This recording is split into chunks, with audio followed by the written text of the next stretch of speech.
Hello students, आप सभी का स्वागत है A2S एकेडमी के ऑनलाइन प्लेटफॉर्म पे। दोस्तों, मेरा नाम है दीपक पाठक। मैं आप सभी को क्लास 10th की फिजिक्स पढ़ा रहा हूं, जिसमें कि हमने स्टार्ट किया है फिजिक्स का फर्स्ट चैप्टर इलेक्ट्रिसिटी। अभी तक जो है हमने इस पे 2 वीडियोस को अपलोड किया है। जो पहला वीडियो हमारा था वो एक इंट्रोडक्टरी वीडियो था, जिसमें हमने ये जाना था कि फिजिक्स क्या होती है और अपने सिलेबस के बारे में जाना था कि हमको फिजिक्स में कौन कौन से चैप्टर्स पढ़ने हैं। और इसके बाद हम लोगों ने ये देखा था कि पेपर हमारा किस तरीके से बोर्ड एग्जाम में पूछा जाएगा, उसका हमने एक आपको पैटर्न बताया था। नेक्स्ट वीडियो में हमने ये देखा था कि चार्ज क्या होता है, चार्ज की डिस्कवरी किस तरीके से हुई। हमने आपको बताया था कि सबसे पहले थेल्स ने क्या किया था, एक एम्बर की रॉड को लेकर के बिल्ली की खाल से रगड़ा था।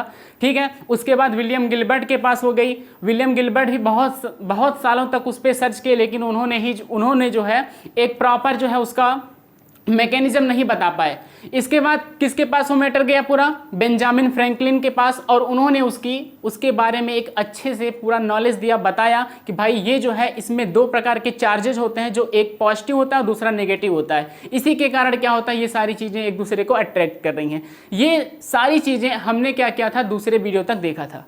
आज के वीडियो में हम लोग ये देखेंगे कि कंडक्टर क्या होता है, इंसुलेटर क्या होता है, इलेक्ट्रिक पोटेंशियल क्या होता है, पोटेंशियल डिफरेंस क्या होता है, इलेक्ट्रिक करंट क्या होती है, सर्किट डायग्राम किस तरीके से हम बनाएंगे, उसके सिंबल्स को बनाएंगे, और इलेक्ट्रिक करंट पे बेस्ड कुछ न्यूमेरिकल्स को देखेंगे। ठीक है, तो चलिए हम लोग सबसे पहले समझते हैं कंडक्टर क्या होता है और इंसुलेटर क्या होता है। ठीक है, आप अपने आसपास में अपने रूम में आप बैठे होंगे तो आप ये देख रहे होंगे कि बहुत सारे ऐसे अप्लायंसेस होते हैं जो इलेक्ट्रिसिटी जब उसमें पास करती है तो क्या करता है, फंक्शन करने लगता है, वो चलता है। जैसे अगर हम एक फैन की बात करें, आपके घर में फैन होगा, आपके घर में एक फैन है और इस फैन में हम ये देख रहे हैं कि इसमें एक तार लगाया गया है। इसमें हम क्या करते हैं, इलेक्ट्रिसिटी जब पास कराते हैं, करंट जब इसमें हम पास कराते हैं तो ये फैन हमारा जो है क्या करता है, वो रोटेट करता है। लेकिन अगर इस तार को हम यहाँ से डिस्कनेक्ट कर दें तो क्या आपका फैन रोटेट करेगा? नहीं करेगा, नहीं करेगा ना। तो आप क्या सोचें कि भाई ये जो तार है ये किस तरीके से करंट को पास कर रहा है, ये तार जो है इसमें से कैसे करंट पास हो रही है, इसी चीज को हमको समझना है। ठीक है, तो हमारे आसपास में बहुत सारे अप्लायंसेस हैं जो इलेक्ट्रिसिटी पे बेस्ड होते हैं, जिसमें से इलेक्ट्रिसिटी पास होती है तो वो क्या करते हैं, वर्क करते हैं कि नहीं करते हैं? करते हैं। ठीक है, तो भाई क्या सभी जो अप्लायंसेस हैं क्या सब में से इलेक्ट्रिसिटी पास हो सकती है? नहीं पास हो सकती है। जैसे अब कुछ ऐसे मटेरियल्स होते हैं जिनसे इलेक्ट्रिसिटी पास होती है और कुछ ऐसे मटेरियल्स होते हैं जिनसे इलेक्ट्रिसिटी नहीं पास हो सकती है। जिनसे इलेक्ट्रिसिटी पास होती है उसको कंडक्टर कहते हैं, जिनसे इलेक्ट्रिसिटी नहीं पास होती है उसको इंसुलेटर कहते हैं। जैसे अगर हम बात करें, ये देखिए हमारे पास एक आयरन रॉड है, आयरन रॉड। ठीक है, ये एक आयरन रॉड है। तो अगर हम आपसे पूछें कि भाई अगर मैं एक तार यहाँ पे लगा दूं, एक तार मैं यहाँ लगा दूं, इसके एक सिरे से एक तार लगा दिया और दूसरे सिरे से इसके एक तार हमने लगा दिया, इसको बैटरी से हमने क्या किया, कनेक्ट कर दिया। ठीक है, तो अगर हम आपसे पूछें कि भैया बताओ क्या इसमें से करंट पास करेगी, तो आप कहेंगे हाँ सर इसमें से करंट पास करेगी। तो हम इसको क्या बोलेंगे, हम इसको कहेंगे ये कंडक्टर है। ठीक है, हम इसको क्या कहेंगे, ये कंडक्टर है।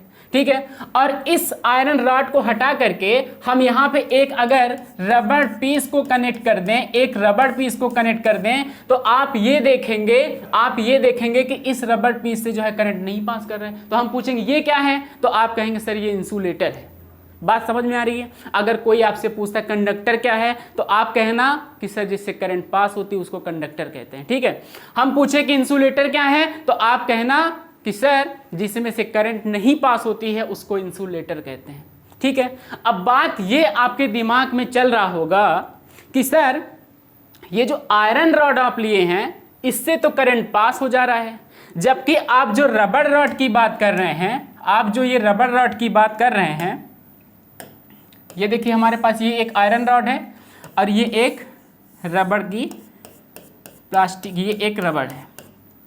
तो भाई इसमें से तो करंट पास होता है, इसमें से जब हम करंट पास कराते हैं तो इसमें तो नहीं होता है। तो आपके दिमाग में क्या चल रहा होगा कि सर ऐसा क्यों होता है, ठीक है। चलिए भाई, अगर आपको ये जानना है कि इसमें से करंट नहीं पास हो रही है तो क्यों नहीं हो रही है, और इसमें से करंट पास हो रही है तो क्यों हो रही है, तो आपको समझना पड़ेगा किसके बारे में, इसके एटॉमिक स्ट्रक्चर के बारे में, इसके अंदर क्या है। जब तक आप इसके इंटरनल स्ट्रक्चर को नहीं समझेंगे तब तक आप ये नहीं समझ पाएंगे कि इसमें से करंट पास हो रही है तो क्यों हो रही है, और इसमें से करंट पास नहीं हो रही है तो क्यों नहीं हो रही है। बात आपको समझ में आ रही है कि नहीं? ठीक है, चलिए भाई फिर स्ट्रक्चर इसका समझा जाए कुछ। देखिए, सबसे पहले जिसमें से करंट पास हो रही है उसका स्ट्रक्चर मैं आपको समझाता हूं। देखिए, ये जो मेटल रॉड है इसमें बहुत सारे एटम हैं, बहुत सारे एटम हैं, बहुत सारे हैं, ठीक है। तो मुझे सारे एटम को डिस्कस नहीं करना है, मैं सिर्फ एक एटम को निकालता हूं और आपको बताता हूं कि इस एक एटम का स्ट्रक्चर क्या है। आपने केमिस्ट्री में पढ़ा है, आपने केमिस्ट्री में क्या पढ़ा है, आपने केमिस्ट्री में ये पढ़ा है कि ये जो सर आप एटम बता रहे हैं ना, ये इलेक्ट्रॉन, प्रोटॉन और न्यूट्रॉन से बना है, ये इलेक्ट्रॉन, प्रोटॉन और न्यूट्रॉन से बना है कि नहीं? ठीक है। ये जो प्रोटॉन और न्यूट्रॉन होता है भैया, ये जो प्रोटॉन और न्यूट्रॉन होता है, ये क्या करता है, ये न्यूक्लियस में होता है। ये किस में होता है? न्यूक्लियस में। फिर सर इलेक्ट्रॉन कहाँ होता है? अरे भाई, इलेक्ट्रॉन जो होता है वो न्यूक्लियस के चारों तरफ चक्कर काटता है। बात समझ रहे हो कि नहीं समझ रहे हो? ये जो इलेक्ट्रॉन है ना भैया, ये इलेक्ट्रॉन क्या करता है, इस न्यूक्लियस के चारों तरफ चक्कर काटता है। और चक्कर काटने का मतलब आप समझ रहे हो, ठीक है। आप भी चक्कर काटते हो कि नहीं? जो भी आपका एक सेंटर पॉइंट होता है तो आप भी क्या करते हो, चक्कर काटते हो। उसी तरीके से इलेक्ट्रॉन क्या करता है, न्यूक्लियस के चारों तरफ चक्कर काटता है। ठीक है, चलिए भाई, यहां तक तो बात समझ में आ गई। आगे देखते हैं। अब भाई ये ऑर्बिट जो है बढ़ती चली जाती है, इसका नाम होता है KLMNO, इस तरीके से। तो जैसे जैसे ऑर्बिट बढ़ती जाती है, आपको पता है इस ऑर्बिट्स में क्या प्रेजेंट है, इस ऑर्बिट्स में इलेक्ट्रॉन प्रेजेंट है कि नहीं? हाँ, इलेक्ट्रॉन प्रेजेंट है भाई। चलिए ठीक है, देखिए इन ऑर्बिट्स में इलेक्ट्रॉन प्रेजेंट है, ठीक है। यहां तक तो बात समझ में आ रही है। अब आप मुझे जरा ये बताइए कि ये जो न्यूक्लियस है, यहां पर भी इलेक्ट्रॉन है, यहां पर भी इलेक्ट्रॉन है, यहां पर भी इलेक्ट्रॉन है। ये न्यूक्लियस हो गया, यहां पर भी इलेक्ट्रॉन है, यहां पर भी इलेक्ट्रॉन है, यहां पर भी इलेक्ट्रॉन है, यहां पर भी इलेक्ट्रॉन है। और इस न्यूक्लियस में क्या है, प्रोटॉन है, ठीक है। तो आप मुझे बताइए क्या करेगा, एक दूसरे को अट्रैक्ट करेगा। ये भी इसको भी अट्रैक्ट करेगा, ये न्यूक्लियस इसको भी अट्रैक्ट करेगा, इसको भी अट्रैक्ट करेगा, इसको भी अट्रैक्ट करेगा। लेकिन सबसे ज्यादा अट्रैक्शन किस इलेक्ट्रॉन पे होगा? तो आप कहेंगे कि सर न्यूक्लियस के जो ज्यादा करीब होगा उस पर ज्यादा अट्रैक्शन होगा। जैसे जैसे हम न्यूक्लियस से दूर जाएंगे वैसे वैसे हमारा अट्रैक्शन घटता चला जाएगा। बोलो, घटता चला जाएगा कि नहीं? सबसे कम जो है इसका अट्रैक्शन वो इस वाले इलेक्ट्रॉन पे होता है, ठीक है। तो भैया होता क्या है कि जैसे जैसे ये ऑर्बिट बढ़ती रहती है तो कुछ इलेक्ट्रॉन जो होते हैं ना, अपनी ऑर्बिट को छोड़ करके बाहर चले जाते हैं। समझ पा रहे हो कि नहीं? क्यों चले जाते हैं? क्योंकि इनका जो न्यूक्लियस से अट्रैक्शन है वो बहुत कम है। इनका जो न्यूक्लियस से अट्रैक्शन है वो बहुत कम है। तो ये जो इलेक्ट्रॉन अपनी ऑर्बिट को छोड़ करके बाहर चला गया है ना, इसको कहते हैं फ्री इलेक्ट्रॉन। क्या कहते हैं इसको? फ्री इलेक्ट्रॉन कहते हैं, या फिर इसको हम निकम्मा लड़का कहते हैं। ये एक निकम्मा लड़का है, समझ रहे हो कि नहीं? जो क्या कर रहा है, अपनी इस न्यूक्लियस, अपनी इस ऑर्बिट को छोड़ करके बाहर चला गया है। समझे कि नहीं समझे? ठीक है। तो ये जो भैया फ्री इलेक्ट्रॉन है ना, ये जो फ्री इलेक्ट्रॉन है, ये जो मेटल की रॉड है, एक एक एटम, ये बहुत सारे एटम है, इसमें बहुत सारे एटम है। तो बहुत सारे एटम में से बहुत सारे इलेक्ट्रॉन भी क्या करते हैं, अपनी ऑर्बिट में से जंप लगा करके बाहर चले जाते हैं और इसमें अपना मौज मस्ती करते रहते हैं। क्या करते रहते हैं? मौज मस्ती करते रहते हैं। समझ पा रहे हो कि नहीं?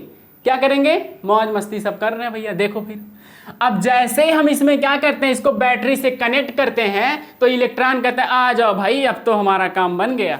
अब यही इलेक्ट्रॉन क्या करते हैं, मूव करने लगते हैं और हम कहते हैं इसमें से इलेक्ट्रिसिटी पास हो रही है। समझ पा रहे हो? इसमें से इलेक्ट्रिसिटी पास हो रही है। इसका पूरा मैकेनिज्म आपको समझ में आया कि नहीं आया? क्यों इसमें से करंट पास कर रहा है? बोलो, समझ में आया? ठीक है। अब भाई हम लोग बात करते हैं कि सर वो जो इंसुलेटर आप बता रहे थे उसमें से तो करंट नहीं पास करता, जरा उसका भी आप बताइए। चलो भाई उसको भी आपको समझाते हैं। देखिए अगर ये जो रबड़ है हमारे पास, इसमें से जब हम क्या करते हैं, इसको बैटरी से कनेक्ट करते हैं, यहाँ पे एक बल्ब भी लगा देते हैं तो आपको ज़्यादा ही समझ में आएगा। ये देखिए एक रबड़ है, ये क्या है, एक रबड़ पीस है, ठीक है। अब जब इसको हम बैटरी से कनेक्ट करते हैं ना, तो हम देखते हैं कि बल्ब हमारा जो है वो ग्लो नहीं करता है, ये नहीं जलता है। इसका मतलब कि आप सर यहाँ पे इंसुलेटर लगाए रखे हैं जिसमें से करंट नहीं पास कर रही है। क्यों नहीं पास कर रही है? तो भाई फिर से क्या करना पड़ेगा, आपको उसके एटॉमिक स्ट्रक्चर पे जाना है। जब आप उसके एटॉमिक स्ट्रक्चर पे जाएंगे तो आप ये देखेंगे कि इसमें फ्री इलेक्ट्रॉन ही नहीं है। तो जिसमें फ्री इलेक्ट्रॉन नहीं होता तो भाई करंट कैसे पास करेगा? करंट नहीं पास करेगा। सिंपल लैंग्वेज में आप कह सकते हैं, एकदम आसान भाषा में, कि कंडक्टर जो है जिससे करंट पास होती है, अगर आपसे कोई पूछे क्यों पास होती है तो आप बताना कि इसमें से फ्री इलेक्ट्रॉन होता है, इसमें फ्री इलेक्ट्रॉन होता है इसीलिए पास करता है। और कोई पूछे कि इंसुलेटर क्या होता है, जिसमें से करंट नहीं पास करती है। क्यों नहीं पास करती है? क्योंकि इसमें फ्री इलेक्ट्रॉन प्रेजेंट नहीं होते हैं। समझ में आया कि नहीं आया? ठीक है, चलिए कुछ एग्जाम्पल आपको समझाते हैं। देखिए सिल्वर, गोल्ड, सी वाटर, कॉपर, ये सभी क्या है भैया? ये सभी कंडक्टर हैं, ठीक है। इसके बाद देखिए ग्लास, रबर, प्लास्टिक, ऑयल, ये सभी क्या हैं? ये इंसुलेटर हैं। आप इसको चेक भी कर सकते हैं। कैसे चेक करेंगे?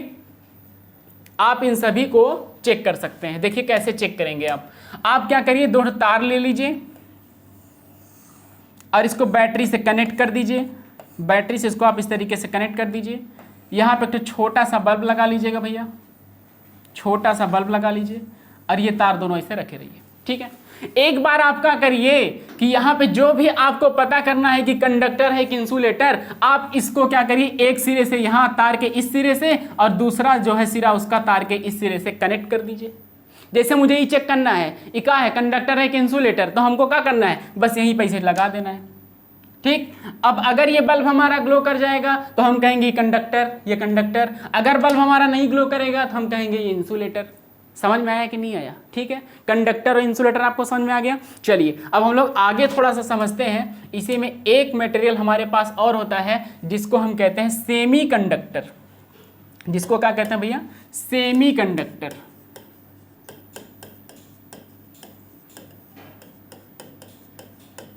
जिसको क्या कहते हैं? Semi conductor. चलिए भाई सेमी कंडक्टर समझते हैं। देखिए भाई, सेमी का मतलब आधा, हाफ, ठीक है। और कंडक्टर का मतलब जिससे करंट पास करे। ये क्या होता है भाई? आधा करंट पास करे। हाँ देखिए, सेमी कंडक्टर जो होते हैं वो दो ठे होते हैं, एक तो सिलिकॉन और एक तो जर्मेनियम, ठीक है। सिलिकॉन और जर्मेनियम ये दोनों जो है वो सेमी कंडक्टर होते हैं। अब इस सेमी कंडक्टर का मतलब होता है जिसको अर्धचालक, हिंदी में इसको कहते हैं अर्धचालक, जो आधा जिसमें क्या हो, करंट पास कर रही हो, ठीक है। देखिए तो ये जो आधे अर्धचालक होते हैं सिलिकॉन और जर्मेनियम, इनको हम क्या कहते हैं? सेमी कंडक्टर कहते हैं, ठीक है। अब इसमें भी करंट पास करती है, लेकिन हमको कुछ उसमें क्या करना पड़ेगा? ऐड करना पड़ता है। क्या ऐड करना पड़ेगा? देखिए जैसे ये जो सिलिकॉन है ना, ये जो सिलिकॉन है, तो इस सिलिकॉन का एटॉमिक नंबर जो होता है 14 होता है। कितना होता है? 14। आप इसका जब इलेक्ट्रॉनिक कॉन्फ़िगरेशन करेंगे तो 284। अब भैया इसका क्या करिए, यहाँ पे देखिए 284 है, ठीक है। तो इसमें आपको क्या करना है? पेंटावैलेंट मीन्स कि जिसके लास्ट ऑर्बिट में 5 इलेक्ट्रॉन होते हैं, इस सिलिकॉन में आप इसको मिला दीजिए। हम क्या कर रहे हैं भैया? इसमें हम फास्फोरस को मिला दे रहे हैं। इसमें हम फास्फोरस को जब ऐड कर देंगे तो फास्फोरस का एटॉमिक नंबर होता है 15 और इसका इलेक्ट्रॉनिक कॉन्फ़िगरेशन होता है 285। तो जब ये 5, जिसके ऑर्बिट में 5 इलेक्ट्रॉन होते हैं, जब इसमें आप इसको ऐड कर देंगे तो ये 4 ऑर्बिट से क्या करता है? बॉन्डिंग बना लेता है। 4 ऑर्बिट से क्या करेगा? इस तरीके से बॉन्डिंग बना लेगा, लेकिन एक तो बच जाएगा, एक बच जाएगा।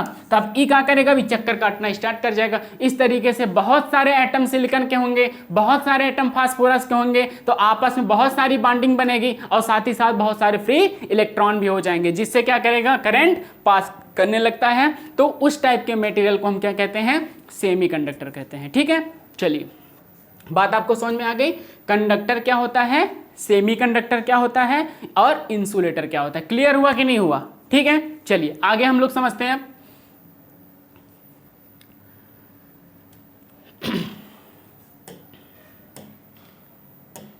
आगे हमारा टॉपिक है इलेक्ट्रिक पोटेंशियल। क्या है टॉपिक भैया? Electric potential. चलिए, इलेक्ट्रिक पोटेंशियल क्या है कि the amount of work done in moving unit charge from infinite to that point. कुछ समझ में नहीं आ रहा है। देखिए भाई, होता क्या है कि जैसे एक मैं चार्ज ले रहा हूं, प्लस मैं चार्ज ले रहा हूं, तो अब ये जो प्लस चार्ज है इसका एक इन्फ्लुएंस है, इसका एक एरिया है जहां पे क्या करेगा, इसकी एक इन्फ्लुएंस एरिया होगी जहां पे ये जो है क्या करेगा, एक तरीके से अपना, देखिए जैसे कि ये हमारे पास एक मैग्नेट है, ये नॉर्थ पोल है, ये एक साउथ पोल है। तो भाई ये जो नॉर्थ और साउथ पोल है, तो ये जो नॉर्थ पोल है इसकी एक इन्फ्लुएंस एरिया रहती है, मैग्नेटिक फील्ड जिसको आप कह सकते हैं। तो ये जो प्लस चार्ज है ना, इसकी भैया क्या होती है, इसकी एक इलेक्ट्रिक फील्ड होती है। बोलो होती है कि नहीं होती है?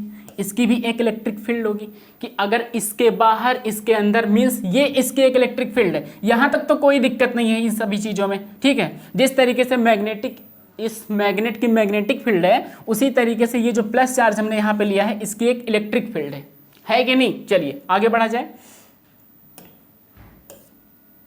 देखिए इसमें आपको समझना क्या है, जैसे अगर मैं प्लस चार्ज को ठीक है, अगर मैं इस प्लस चार्ज को इस इलेक्ट्रिक फील्ड में लाना चाह रहा हूं, मैं इस प्लस चार्ज को इस इलेक्ट्रिक फील्ड में लाना चाह रहा हूं, तो आसानी से तो आएगा नहीं। क्यों? क्योंकि प्लस और प्लस चार्ज में क्या होता है, रिपल्सन। ये एक दूसरे को दूर भगाते हैं कि नहीं? तो कहेंगे हाँ सर भगाते तो जरूर है। अगर भाई मुझे इस इलेक्ट्रिक फील्ड में लाना है, इस प्लस को इस इलेक्ट्रिक फील्ड में लाना है, तो ये आसानी से तो आएगा नहीं आएगा। बोलो नहीं आएगा ना? क्यों? क्योंकि भाई ये भी प्लस है और ये भी प्लस है, तो नहीं आने वाला जल्दी। तो हमको क्या करना पड़ेगा, वर्क डन करना पड़ेगा। भाई तुम चले आओ, हमको एक फोर्स लगाना पड़ेगा। हमको क्या करना पड़ेगा, एक फोर्स लगाना पड़ेगा, जिससे कि इसको खींच के हम इस इन्फ्लुएंस एरिया में ला रहे हैं। समझ पा रहे हो कि नहीं? अगर जैसे मान लीजिए कि ये पॉइंट है एक बी, आपने इस चार्ज को यहां तक खींच के लाया, और ये एक पॉइंट है ए, आप इस चार्ज को यहां तक खींच के लाए हो। अभी इस प्लस को मैं अभी बी पे खींच के लाया हूं, और फिर और हमने इस पे फोर्स लगाया तो यहां तक ही खींच के आ गया है। अगर आप इसको छोड़ देंगे ना तो फिर भाग के दूर चला जाएगा। क्यों? क्योंकि भाई प्लस प्लस में क्या हो रहा है, रिपल्सन हो रहा है। तो ये जो प्लस चार्ज है, ये जो यूनिट प्लस चार्ज आपने लिया है, इसको खींच के लाने में हमको कुछ वर्क डन करना पड़ रहा है। बोलो यार, करना पड़ रहा है ना? हाँ ठीक है। कितना वर्क डन करना पड़ रहा है भैया? वर्क डन करना पड़ेगा, वर्क डन, ठीक है, वर्क डन करना पड़ेगा, ठीक है। तो ये वर्क डन जो करना आपको पड़ रहा है, अगर आप इसको चार्ज से डिवाइड कर देते हैं, सॉरी एक मिनट, अगर आप इसको चार्ज से डिवाइड कर देंगे ना भैया, अगर आप इसको चार्ज से डिवाइड कर देंगे तो यही क्या होता है, इलेक्ट्रिक पोटेंशियल होता है। तो इस ए और बी पॉइंट का इलेक्ट्रिक पोटेंशियल क्या होगा, इस बी पॉइंट तक लाने में आपको मान लीजिए कि W1 वर्क डन करना पड़ रहा है, और चार्ज कितना है Q। तो ये बी पॉइंट का क्या है, इलेक्ट्रिक पोटेंशियल। और ये ए पॉइंट की अगर बात करें तो मान लीजिए यहां तक लाने में हमको W2 वर्क डन करना पड़ा। कितना चार्ज था हमारा Q, तो ये बी पॉइंट का वर्क डन है। समझ पा रहे हो कि नहीं? ये बी पॉइंट का क्या है, इलेक्ट्रिक पोटेंशियल है। तो इलेक्ट्रिक पोटेंशियल आपको समझ में आ रहा है कि the amount of work done in moving unit charge from infinite to that point. मान लीजिए कि प्लस जो चार्ज है ये इनफाइनाइट पे है, हम इसको पकड़ के खींच रहे हैं कि तुम चले आओ इधर। हम क्या करने, इसको पकड़ के खींच रहे हैं, भैया तुम चले आओ, काहे नहीं मान रहे हो? ठीक है। तो अगर ये बी पॉइंट तक है तो हम कहेंगे कि भाई इसका इलेक्ट्रिक पोटेंशियल इतना, ठीक है। ये बी पॉइंट तक है तो इसका इलेक्ट्रिक पोटेंशियल इतना। अगर ये ए पॉइंट तक पहुंचेगा, इसका इलेक्ट्रिक पोटेंशियल इतना। समझ पा रहे हो कि नहीं? ठीक है। तो भाई फिर इलेक्ट्रिक पोटेंशियल क्या होगा, तो इलेक्ट्रिक पोटेंशियल की अगर बात की जाए, अगर इलेक्ट्रिक पोटेंशियल की बात की जाए तो इलेक्ट्रिक पोटेंशियल जो है,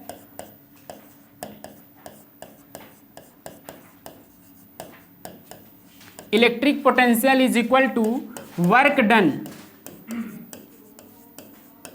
done upon charge, work done upon में चार्ज, ठीक है, वर्क डन अपान में चार्ज। ठीक है भैया, समझ में आ रहा है कि नहीं? देखो अब अगर आपसे कोई पूछे कि इलेक्ट्रिक पोटेंशियल की यूनिट क्या है यार, जरा बताओ तो यूनिट क्या है, तो भैया आप क्या बताएंगे? जो वर्क डन है ना, इसकी यूनिट होती है जूल। क्या होती है बताओ जरा यार?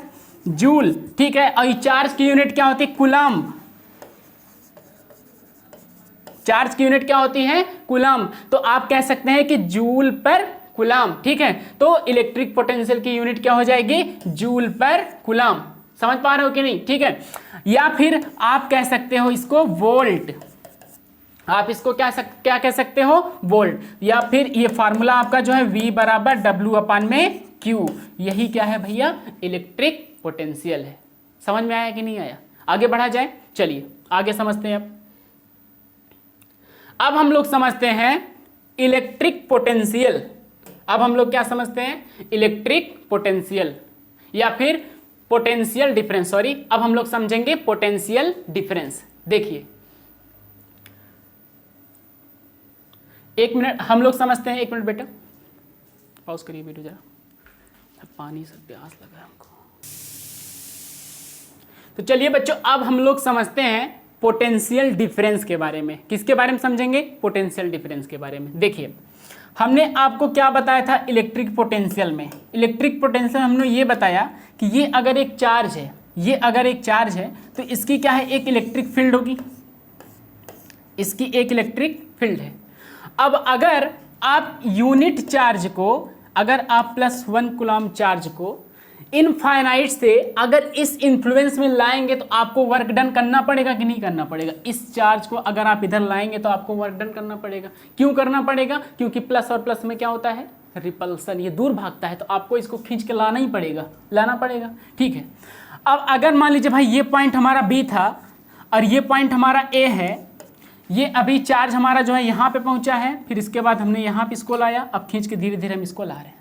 तो हमने ये देखा था कि अगर हम B पॉइंट पे इलेक्ट्रिक पोटेंशियल की बात करें, अगर हम B पॉइंट पे इलेक्ट्रिक पोटेंशियल की बात करें तो मान लीजिए इस चार्ज को खींच के यहाँ तक लाने में हमको W1 वर्क डन करना पड़ा, W1 वर्क डन करना पड़ा। और कितना चार्ज था हमारा? Q चार्ज था, ठीक है। और इस A पॉइंट तक इस चार्ज को खींच के लाने में किया गया वर्क डन अगर हमारा W है और चार्ज हमारा अगर Q है, तो यही तो था। A पॉइंट का भाई इलेक्ट्रिक पोटेंशियल कितना है? W2 अपान में Q। और B पॉइंट का इलेक्ट्रिक पोटेंशियल कितना है? W1 अपान में Q।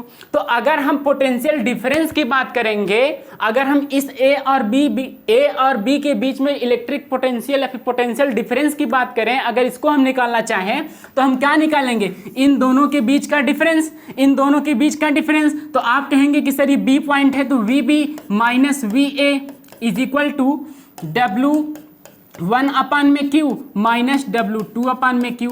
यही क्या है भैया? यही तो है आपका इलेक्ट्रिक पोटेंशियल, सॉरी यही तो है आपका पोटेंशियल डिफरेंस। समझ पा रहे हो कि नहीं? यही क्या है? यही तो है पोटेंशियल डिफरेंस। किसके बीच में? A और B के बीच में, ये है पोटेंशियल डिफरेंस, ठीक है। तो इसकी भी यूनिट क्या होती है? इस पोटेंशियल डिफरेंस को आप किस तरीके से लिख सकते हैं, इसको जरा समझिए आप। देखिए इस पोटेंशियल डिफरेंस को आप इस तरीके से लिख सकते हैं। देखिए तो भाई पोटेंशियल डिफरेंस आपका हो गया ये डेल्टा V का मतलब क्या है? V2 minus V1। क्यों? क्योंकि हम डिफरेंस को निकाल रहे हैं, ठीक है। चलिए आगे बढ़ते हैं। वर्क डन अपान चार्ज, वर्क डन अपान में चार्ज, ठीक है। ये हो जाएगा भैया आपका पोटेंशियल डिफरेंस। इसको किस तरीके से आप डिफाइन करेंगे? Amount of work done in moving unit charge from one point two another point, ठीक है।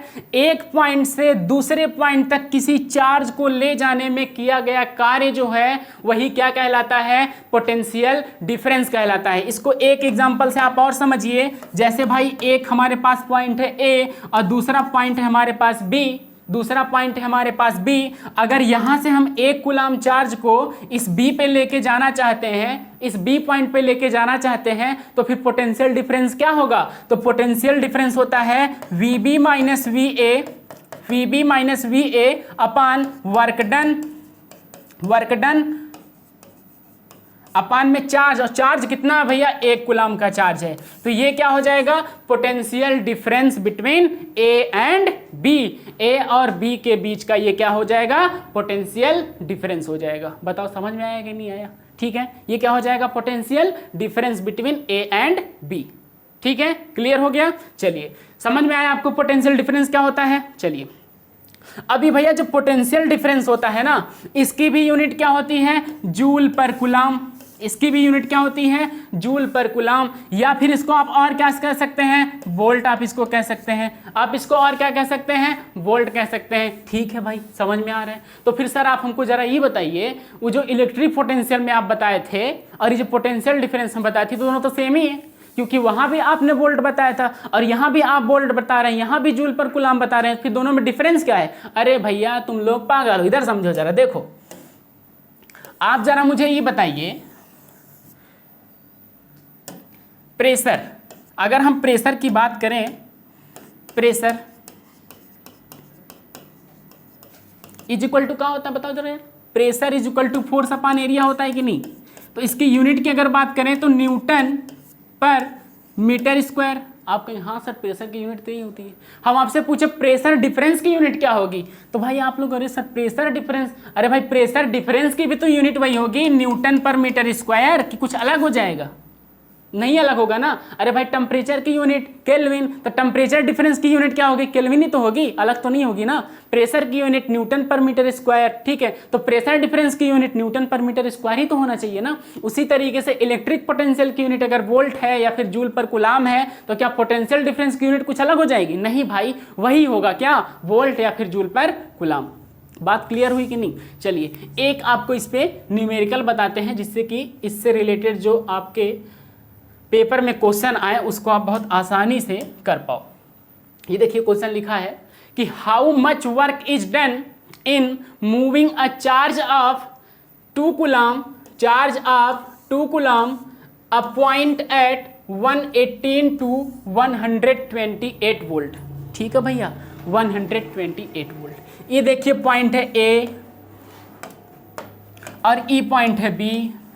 इसका वोल्टेज कह रहा है कि ई 118 वोल्ट है और ई है 128 वोल्ट। ठीक है भैया, ई है 128 वोल्ट। चलो यार समझ में तो आ ही रहा है हमको।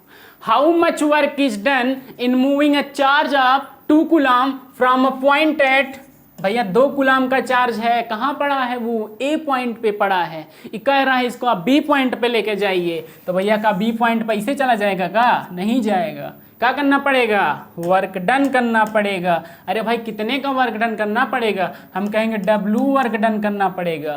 करे पड़ेगा कि नहीं भाई? ठीक है, तो आप जरा हमको बताइए कैपिटल W कैसे निकलेगा भाई? ये कैपिटल W कैसे निकलेगा? तो आप देखिए, ये तो इनिशियल पॉइंट है, अब यहां से चार्ज गया है यहाँ पे, इसका फाइनल पॉइंट है, तो आप करेंगे VB minus V A is equal to work done capital W upon charge कितना भैया, 2 कूलम। चार्ज कितना है? 2 कूलम। VB की वैल्यू कितना दिया है? 128। VA की वैल्यू कितना दिया है? 118। ठीक है, इज इक्वल टू W अपान में 2। W अपान में 2। भैया इसको घटाओ जरा, घटाना उठाना तुम लोग को आता है कि नहीं? इसको घटा सकते हो कि नहीं भाई तुम लोग? हैं, चलो ये 10 आएगा यार। ठीक है, इज इक्वल टू W अपान में 2। तो भैया W बराबर क्या होगा? W बराबर 20 होगा। ये W का होता है यार, ये तो यूनिट जूल होता है इसकी। ठीक है, समझ में आया कि नहीं आया? इस तरीके से आप जो है A और B के बीच में वर्क डन निकाल लिए। कैसे? जब 2 कूलम चार्ज को B पॉइंट पे लेके गए थे। क्लियर हुआ कि नहीं? ठीक है, चलिए आगे बढ़ा जाए। आगे बढ़ते हैं। इस न्यूमेरिकल को अगर आप स्क्रीनशॉट लेना चाहें तो आप ले सकते हैं। कुछ समय आपको मैं कुछ फुर्सत दे रहा हूं।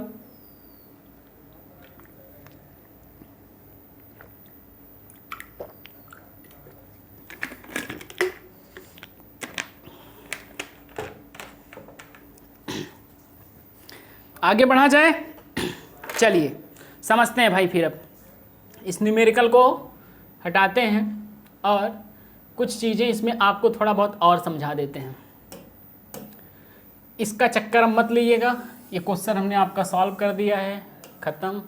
इस पोटेंशियल डिफरेंस में आपको कुछ और समझना है। देखिए भाई, जैसे ये देखिए एक ठो बल्ब लगा दिया हमने,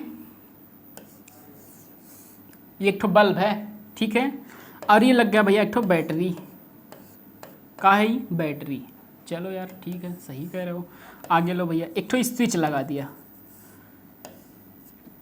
एक ये स्विच लगा दिया, ठीक है। अभी ये क्या है भैया? अभी हमारी सर्किट जो है डिस्कनेक्ट है। ये क्या है यार? बल्ब है, ये बल्ब है। अभी हमारी सर्किट ये क्या है? बैटरी है। ये क्या है भैया? स्विच। अभी आपको सब सिंबल मैं समझाऊंगा। ये क्या है? स्विच है। ये जो बड़ा वाला लाइन भैया, ये प्लस चार्ज होता है और ये माइनस होता है। छोटी वाली लाइन जो है माइनस होती है और बड़ी वाली लाइन जो है वो प्लस होती है। ठीक, कोई बात नहीं। आप ये देखेंगे कि जैसे ही मैं इस चीज़ को कनेक्ट करूंगा, जैसे ही मैं इसको कनेक्ट करूंगा भैया, इसको जैसे ही मैं कनेक्ट करूंगा, सर्किट को मैं कंप्लीट करूंगा, तो ये बल्ब जो है ना ग्लो करेगा, जलने लगेगा। ठीक है, समझ में आ रहा है। लेकिन आप इसको रात भर ऐसे छोड़ देंगे तो बैटरी की कैपेसिटी होती है, जब क्या करेगा, डिस्चार्ज हो जाएगा तो ये बल्ब जो है वो खत्म हो जाएगा, नहीं जल पाएगा, नहीं जल पाएगा। ठीक है, तो ये कब तक बल्ब जलता है? जब तक इसमें पोटेंशियल डिफरेंस बना रहता है। जब तक पोटेंशियल डिफरेंस नहीं बनेगा, जब तक पोटेंशियल डिफरेंस रहेगा, तब तक जो है ये बल्ब जलेगा। और जैसे ही पोटेंशियल डिफरेंस खत्म हुआ बेटा, तो ये बल्ब जो है बंद हो जाएगा। इस बात को आप समझो। जैसे ये देखिए, एक डिब्बा लिया, ये दूसरा डिब्बा लिया, इसमें यार इतना पानी हमने भर लिया है, ठीक है, और इसमें इतना ही पानी भर लिया है। अभी दोनों को हम पाइप से कनेक्ट कर दिए हैं, ठीक है। तो भाई ये पानी कब तक इसमें जाएगा? जब तक कि दोनों इक्विलिब्रियम की पोजीशन में ना आ जाएं, जब तक कि बराबर ना हो जाएं, ठीक है। तो ये जो पानी जाता है ना, ये जो पानी इसमें से पाइप में से जा रहा है, ये एक प्रेशर एग्जर्ट कर रहा है। ये क्या कर रहा है? एक प्रेशर एग्जर्ट कर रहा है। तो आप इसको जरा समझिए कि ये जो आप ये तार देख रहे हो, इस तार में क्या प्रेजेंट है?